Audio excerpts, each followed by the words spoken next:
کہا جائے گا کہ اپنے اعمال کے صلے میں مزے سے کھاؤ اور پیو،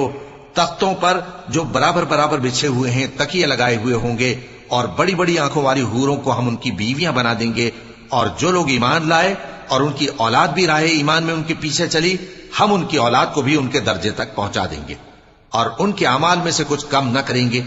ہر شخص اپنے اعمال میں پھنسا ہوا ہے، اور جس طرح کے میوے اور گوشت کو ان کا جی چاہے گا ہم ان کو عطا کریں گے۔ وہاں وہ جام شراب کی چھینا جھپٹی کریں گے جس کے پینے سے نہ کوئی لغو بات ہوگی اور نہ کوئی گناہ کا کام،